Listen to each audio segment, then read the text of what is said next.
وَلَقَدْ يَسَّرْنَا الْقُرْآنَ لِلذِّكْرِ فَهَلْ مِن مُّدَّكِرٍ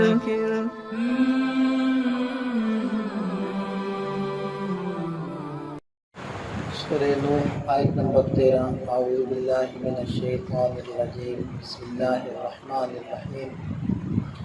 ما لکم لا ترجون للہ وقارا، تمہیں کیا ہوا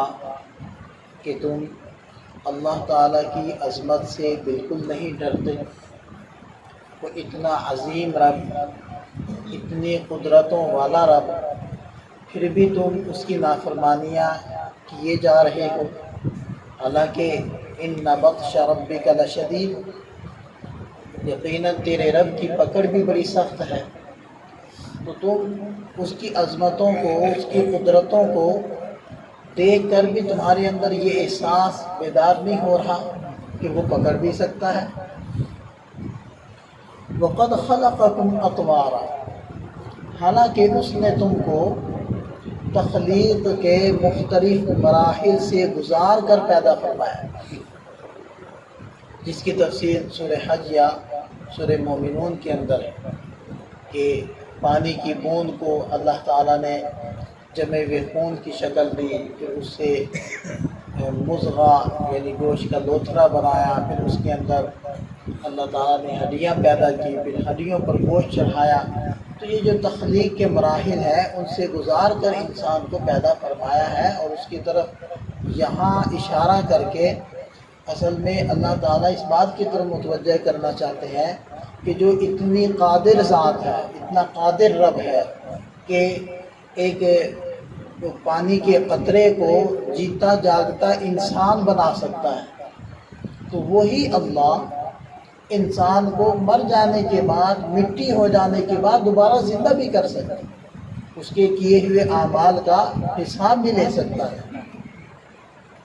أَلَمْ تَرَوْا كَيْفَ خَلَقَ اللَّهُ سَبْعَ سَمَاوَاتٍ طِبَاقًا، یہ اللہ تعالیٰ نے مزید اپنی قدرت کے مختلف مظاہر دکھائے ہیں کہ کیا تم نے نہیں دیکھا کہ کیسے اللہ تعالیٰ نے اوپر تلے 7 آسمانوں کو پیدا فرما دیا۔ وَجَعَلَ الْقَمَرَ فِيهِنَّ نُورًا، پھر ان کے اندر چاند کو ایک روشن ستارہ بنایا، ایک روشنی دینے والا ایک جرم بنایا۔ وَجَعَلَ الشَّمْسَ سِرَاجًا، اور سورج کو ایک چراغ بنایا۔ وَاللَّهُ أَنبَتَكُم مِّنَ الْأَرْضِ نَبَاتًا، اور اللہ ہے جس نے تم کو زمین سے اگایا، جیسے پودوں کو اگاتے ہیں۔ اب پودا بھی، بیج بھی مختلف مراحل سے گزر کر وہ پھر پودا بنتا ہے، پھر پھل پھول دینے لگتا ہے۔ تو انسان کا جسم بھی مٹی سے ہی پرورش پاتا ہے، مٹی سے ہی پھلتا پھولتا جوان ہوتا ہے، مٹی سے ہی اس کی خوراک نکلتی ہے، پھر مر کر مٹی ہی ہو جاتا ہے۔ اور جیسے ہم دیکھتے ہیں کہ پودے اگتے ہیں، ایسی جڑی بوٹیاں موسمی اگتی ہیں، پھر وہ بڑی جوان ہوتی ہیں، ان پر پھول لگتے ہیں، اس پر بیج لگتا ہے، پھر وہ سوکھنا شروع ہو جاتا ہے، اور وہ پھر سوکھ کر ریزہ ریزہ ہو کر بکھر جاتے ہیں، مٹی میں مل کر مٹی ہو جاتے ہیں۔ پھر دوبارہ سے اللہ تعالیٰ انہی پودوں کو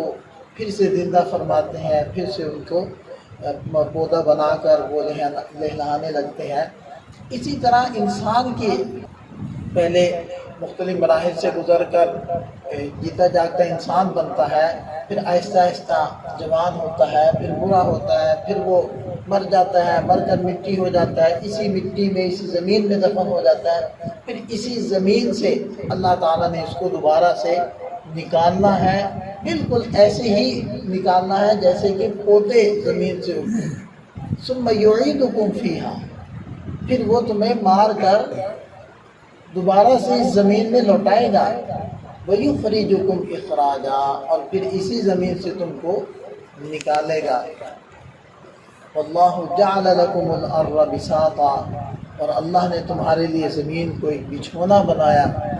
لِتَسْلُكُوا مِنْهَا سُبُلًا فِجَاجًا، تاکہ تم اس زمین کے کشادہ راستوں کے اندر چلو۔ تو یہ ساری اس کی نعمتیں ہیں اور اللہ تعالیٰ کی نعمتیں بھی اس قدر ہیں کہ انسان اگر ان پہ غور کرے تو اس کی طرف متوجہ ہو جائے، ایمان لے آئے، نافرمانی سے باز آ جائے، کیونکہ انسانی فطرت ہے کہ منعم اور محسن کی اطاعت کی جاتی ہے۔ اسی طرح اس کی قدرتیں اور اس کی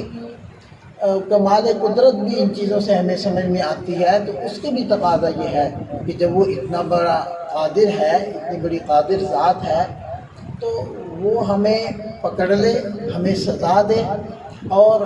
ہمیں مرنے کے بعد دوبارہ زندہ کرے۔ یقیناً جو وہ فرما رہا ہے وہ اس کے اوپر قادر ہے، کیونکہ اس سے بھی محیر العقول کام اس نے کیے ہیں، اور اس وقت بھی ہمیں نظر آ رہے ہیں کہ ایسے ایسے اس نے کام کیے ہوئے ہیں کہ انسان حیران ہو جاتا ہے۔ تو پھر دوبارہ زندہ کرنا یہ کون سا بڑا کام ہے اس کے لیے؟ اللہ تعالیٰ ہمیں آخرت کا یقین، دوبارہ جی اٹھنے کا یقین اور اپنے ذات و صفات کا یقین نصیب فرمائے۔